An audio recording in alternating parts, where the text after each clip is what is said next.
আসসালামু আলাইকুম ভিউয়ার্স, রেহেনার রান্নাঘরে আপনাদেরকে স্বাগতম। আশা করি দেশ ও প্রবাসে যাই যেখানে আছেন আল্লাহর রহমতে ভালো আছেন, সুস্থ আছেন। আজকে আমি আবার একটা দারুণ মজার রেসিপি নিয়ে চলে এসেছি। আজকে আমি সাদা পোলাও করে দেখাবো। এটা ব্যাচেলার ভাই এবং নতুন রাঁধুনি যারা পোলাও রান্না করতে জানেন না তারাও এটা চোখ বন্ধ করে রান্না করতে পারবেন। আমি একেবারে সহজভাবে সহজ পদ্ধতিতে আমি পোলাওটা রান্না করে দেখাবো। এখানে আমি চিনি গুঁড়ার আতপ চাউল নিয়েছি। চাউলটাকে আমি পরিষ্কার করে ধুয়ে 30 মিনিট ভিজিয়ে রেখে তারপরে আমি একটা ছাকনা দিয়ে ছেঁকে নিয়েছি। পোলার চাউল 30 মিনিট ভিজিয়ে রেখে তারপরে পরিষ্কার করে ধুয়ে ছাকলাতে ছেঁকে নিলে পোলাওটা খুব ঝরঝরা হয় এবং পোলাওটা লম্বা হয়। তাহলে চলুন কথা না বাড়িয়ে কিচেনে যাওয়া যাক। চুলায় আমি হাঁড়ি বসিয়ে দিয়েছি। আমি এবার দিয়ে দেবো তেল। এখানে আমি রেগুলার তেল সয়াবিন তেল ব্যবহার করছি, তবে আপনারা চাইলে এটা ঘিও ব্যবহার করতে পারেন। আমার এখানে প্রায় 1 কেজি চাউল আছে। 1 কেজি চাউলের জন্য আমি 1 কাপ তেল ব্যবহার করলাম। এই কাপের 1 কাপ তেল ব্যবহার করলাম। আমি দিয়ে দেবো এখানে পেঁয়াজ কুচি। এখানে আমি বড় বড় 2টা দেশি পেঁয়াজ কুচি আমি নিয়ে নিয়েছি। আমি দিয়ে দেবো 4টি লং, 4টি সাদা এলাচ, 2টা তেজপাতা, 15-16টা গোলমরিচ, 2টা দারচিনি আমি দিয়ে দিলাম। এবার আমি এগুলাকে হালকা ব্রাউন করে আমি ভেজে নেব। পেঁয়াজগুলো আমার হালকা ব্রাউন হয়ে গেছে। এবার আমি দিয়ে দেবো চাউল, পরিষ্কার করে ধুয়ে ছেঁকে রাখা চাউল। আমি চাউলগুলো দিয়ে দিলাম। এবার চাউলগুলো আমি ভেজে নেব। চাউলগুলো আমি 10 থেকে 12 মিনিট আমি ভেজে নেব। চাউলগুলোকে আমি 10 থেকে 12 মিনিট ভেজে নিয়ে আমি ফিরে আসছি। চাউলগুলা মিডিয়াম টু লো হিটে ভেজে নিতে হবে, নইলে নিচে পুড়া লেগে যেতে পারে। চাউলগুলো আমার ভাজা হয়ে গেছে। এবার আমি পানি দিয়ে দেবো।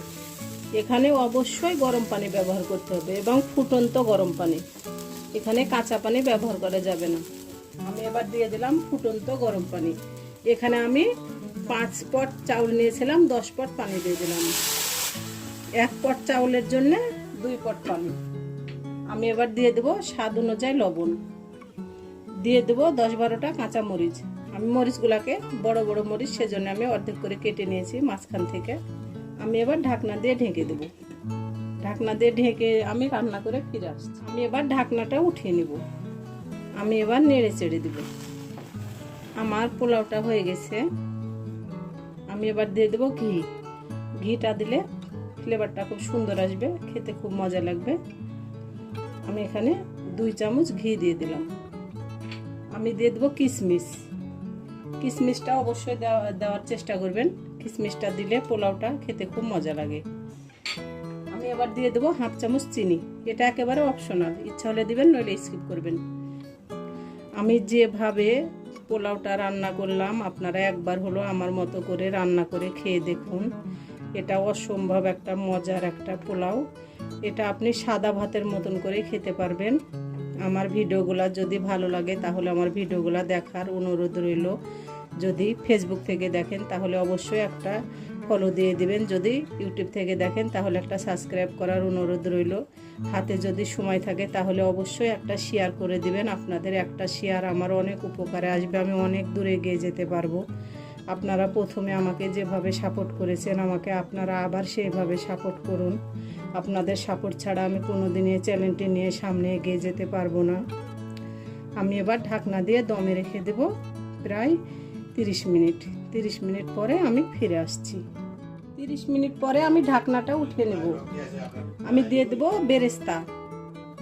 বেরেস্তা কুচি দিয়ে দিলাম। আমি এবার ভালো করে নেড়ে চেড়ে দেব। দেখুন আমার পোলাওটা কত ঝরঝরা হয়েছে, কি সুন্দর হয়েছে। আমি এবার উঠিয়ে নিব। উঠিয়ে নিয়ে আমি আপনাদেরকে পরিবেশন করে দেখাচ্ছি। আমার পরিবেশন করা, আশা করি আমার রেসিপিটা অবশ্যই ভালো লাগবে। যদি ভালো লাগে তাহলে আমার চ্যানেলটিতে লাইক, কমেন্ট, শেয়ার করতে ভুলবেন না। বেশি বেশি করে সাবস্ক্রাইব করার অনুরোধ রইল। তাহলে আজকের মতো এখানে বিদায়। আবার অন্য কোনো রেসিপি নিয়ে আসবো। সবাই ভালো থাকবেন। আল্লাহ হাফেজ।